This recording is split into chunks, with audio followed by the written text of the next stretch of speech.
All right, let's jump right in. Today, we're breaking down the first 5 chapters of 909 Injection Kills Instincts. We're going to spend our time today inside this incredibly serene, warm-lit auditorium at North Creek High. And it's such a wild contrast, right? You've got these totally normal 20-year-olds sitting in this very grounded, peaceful environment full of vibrant colors, while literally just outside those heavy doors, the entire world is facing absolute collapse. We're going to unpack the intense, high-stakes debate happening in that room. Because the core question here is, what does it mean to be human when being human suddenly just hurts too much? Here's our roadmap for this deep dive. 1. The collapsing world. 2. The Crystic 909 solution. 3. The seduction of emptiness. 4. The resistance of the soul. And 5. The logic labyrinth. Let's get to it. Starting off with Section 1, the collapsing world and the auditorium of last resorts.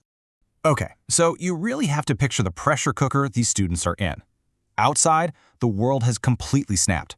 Groceries cost 3 times what they did last month. Stores are only accepting gold coins or batteries instead of cash, and a brand new virus is spreading fast. Sirens are constantly wailing as riots sweep the city. But inside, you've got 1,000 exhausted young adults pushed to the absolute brink. They're packed shoulder to shoulder under these humming lights, practically begging for a solution. They are desperate for peace, which makes them incredibly vulnerable. Now, have you ever felt like your attention is just constantly being hijacked? Well, our protagonists, Evan and Evelyn, argue that all this global chaos isn't just random bad luck. No, they believe it's an orchestrated campaign by unseen forces they call the Tempters. They point out that for years, humanity has been hammered with flashing images, endless noise, and non-stop notifications designed to deliberately shatter our focus. The whole goal? To keep everyone half distracted, always half empty, and terrified of silence. They argue this literally drains humanity, hollowing us out so there's space for a brand new system to move in and take over.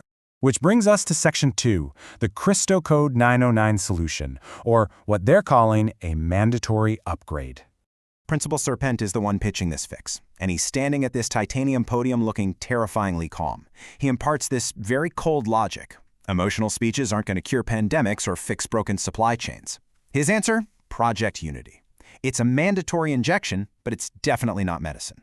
Serpent argues that basic human instincts, things like rage, jealousy, greed, are actually the original bugs in our operating system.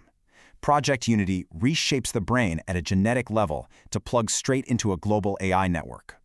Once you're wired in, those chaotic, messy impulses are permanently filtered out. He doesn't frame this as a loss of freedom, right? He sells it as a completely necessary software patch for a broken species. Let's move into Section 3, the seduction of emptiness and the allure of apathy. Take Rev, for example. The guy is just done. He is completely exhausted by the endless rage loop of the modern world. Tired of being angry at the news, angry at his parents, angry at himself, he's willingly offering to trade in his painful human impulses just to become a clean, logical cog in a perfect system. For Rev, this injection isn't a prison at all. It's pure, unadulterated relief from the heavy burden of being terrified all the time. And then there's Abby. Honestly, her perspective hits so close to home. She's completely overwhelmed by the constant fear, the brain fog, and the intense, perceived judgment of everyone around her. She feels like the whole world is watching her fail on a loop. Abby desperately wants his network to just hollow her out and carry that weight. If the AI can hold her fear for her, she's all in. It perfectly illustrates how, when you are that deeply exhausted, the erasure of your own self sounds like an absolute luxury. But wait, then you have Diesel. Totally different vibe, but arguably way more dangerous. He's just sitting back, smirking in his vintage polo. Diesel doesn't see the injection as surrender. He sees it as an exploit. He wants that main character upgrade. He legitimately believes he can take the shot, fake his obedience, tunnel through the AI system from the inside out, and grab all the power for himself while everyone else is asleep at the wheel.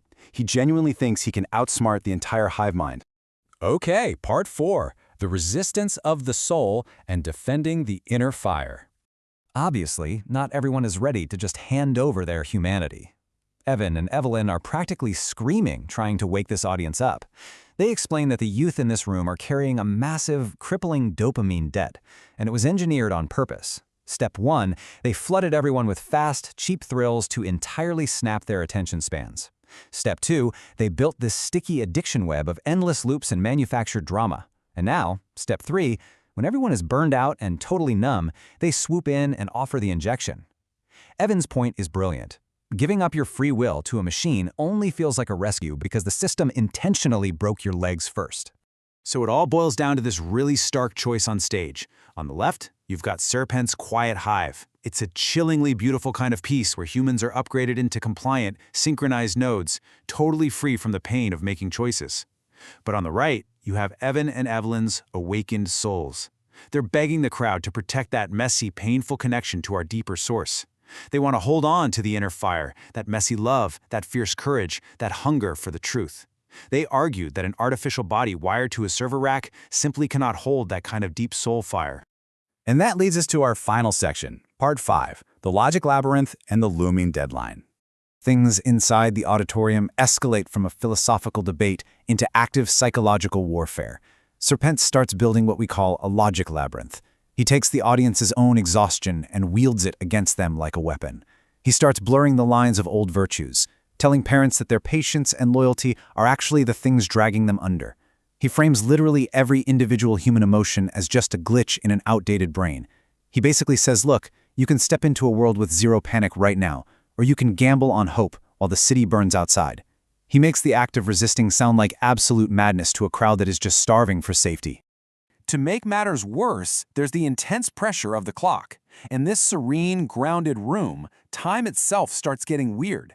The red digits on the wall clock literally skip and jump forward. Serpent casually drops the bomb that the Great Descent is already happening, and the first shipments of the Unity injections are arriving right at midnight.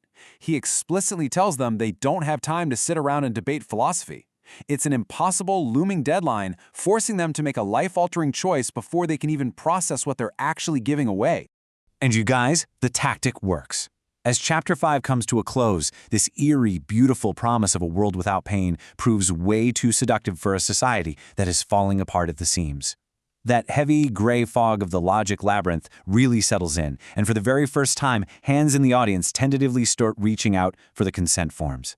The truly terrifying takeaway here is that when people are exhausted enough, erasing their own free will sounds exactly like a gift. So, I'm going to leave you with this haunting final question to ponder against the serene backdrop of North Creek High.